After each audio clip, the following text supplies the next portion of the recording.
एक अतृप्त रूह जो अपने मकसद के लिए अपने आसपास इस कदर तबाही मचा देती है कि उससे जुड़े लोग समझ ही नहीं पाते कि क्या किया जाए। उस रूह की अतृप्त इच्छाएं उसे बेहद शक्तिशाली बना देती है। यह कहानी है मनीषा और नवीन की। एक एक्सीडेंट में अचानक मनीषा की मौत हो गई, लेकिन फिर भी वो वापस आ गई अपने घर, अपने पति नवीन के पास, एक रूह के तौर पर जिसका पता कोई नहीं लगा पाता। जिसको पता चल जाता है उसे वो मौत के घाट उतार देती है। आखिर मरने के बाद भी मनीषा क्यों लौट कर आई? ऐसी कौन सी अतृप्त इच्छा है मनीषा की जिसके लिए वो वापस आई? जानने के लिए देखते रहिएगा, सुनते रहिएगा। ये क्या यार, फोन क्यों नहीं लग रहा है मनीषा का? शिट। और ये फोन यार, ये बंद क्यों आ रहा है? मनीषा का फोन, उसकी बस सिटी के पास ही पहुंच रही होगी या नदी को क्रॉस होते ही शहर लग जाता है। बैटरी खत्म हो रही है मोबाइल की भी। ओ गॉड। नवीन घर पर बैठा अपनी पत्नी मनीषा को बार बार फोन लगा रहा था, जो कि राजगढ़ से मीटिंग अटेंड करके बस से वो वापस जयनगर लौट रही थी। लेकिन मनीषा का फोन बंद आ रहा था। नवीन और मनीषा की 6 महीने पहले ही शादी हुई थी। उन लोगों की यह लव मैरिज थी। शादी के बाद भी वो हनीमून पर भी नहीं जा पाए थे। 2 दिन के बाद उनकी ऊटी की प्लानिंग थी। उन्होंने वही का हनीमून प्लान किया था। तय किया था कि इस मीटिंग के बाद मनीषा लंबी छुट्टी लेगी और वो उसके राजगढ़ से लौटने के तुरंत बाद निकल जाएगी। नवीन का खुद का बिजनेस था। मनीषा एक मल्टीनेशनल कंपनी में मैनेजर थी। दोनों बिजनेस के सिलसिले में पहली बार मिले थे। लगातार होती मुलाकातों ने उनको करीब ला दिया। ये करीबी जल्द ही शादी में तब्दील हो गई। शादी के बाद दोनों व्यस्त हो गए और हनीमून पर न जा सके। अब जाकर उन्होंने पक्का प्लान किया था। नवीन ने घड़ी देखी, रात के 10 बज रहे थे। अभी तक तो मनीषा को घर पहुंच जाना चाहिए था। यार आती ही होगी। नवीन ने सोचा और अपना ध्यान हटाने के लिए टीवी चालू करके न्यूज़ देखने लगा। ब्रेकिंग न्यूज़, बस नदी में गिरी।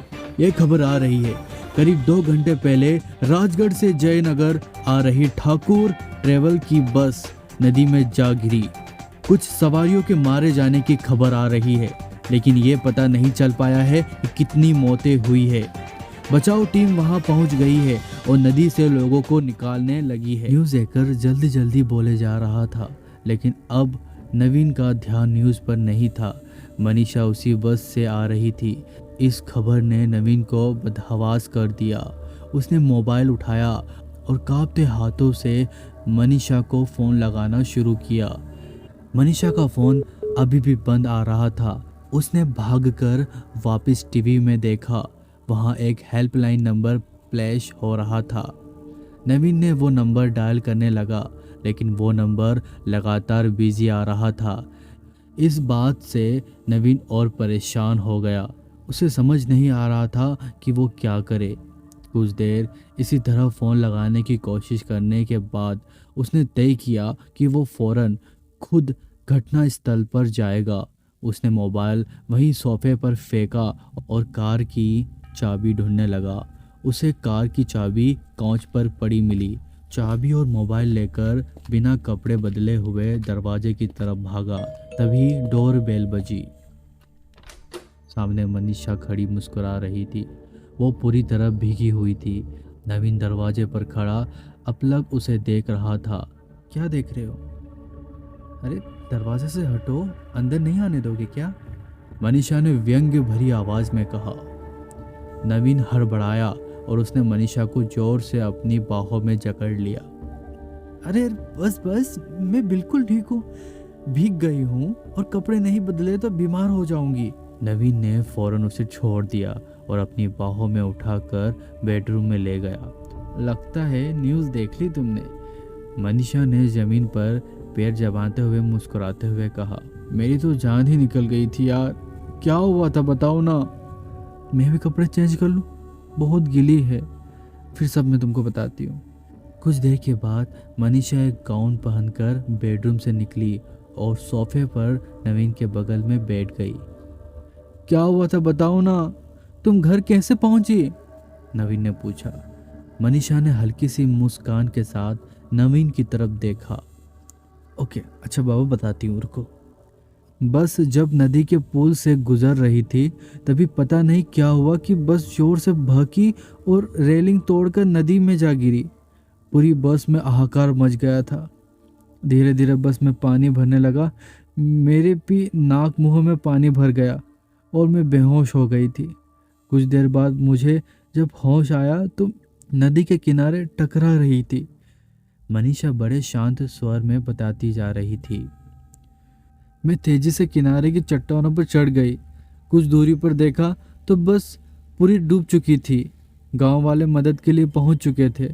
मैंने कुछ देर अपने आप को संभाला, फिर हिम्मत करके ऊपर चढ़कर सड़क पर आई और कुछ देर पैदल चलने पर एक टैक्सी मिल गई। बस ऐसे ही घर आ गई। मनीषा ने पूरी घटना विस्तार पूर्वक बताई। थैंक गॉड तुम ठीक हो। भगवान ने आज तुम्हारी बहुत रक्षा की है। मैं तो न्यूज़ देखकर पूरी तरह घबरा गया था। हेल्पलाइन पर कॉल लगाने ही वाला था कि तुम आ गई, नवीन ने बताया। जवाब में मनीषा मुस्कुराई।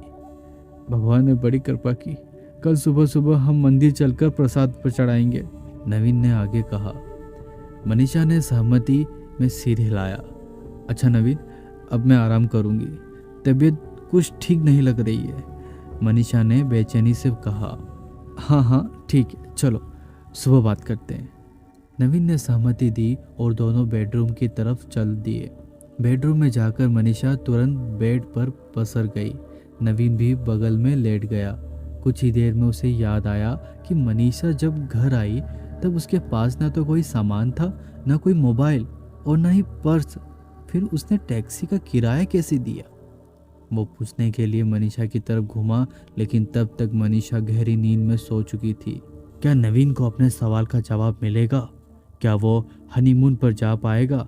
और आखिर मनीषा क्यों लौटकर वापस आई? जानेंगे अगले भाग में। अगर आप ये कहानी स्पॉटिफाई, गाना.com या जियो सावन पर सुन रहे हो तो रेटिंग देना मत भूलिएगा और हाँ, फॉलो ज़रूर कीजिएगा।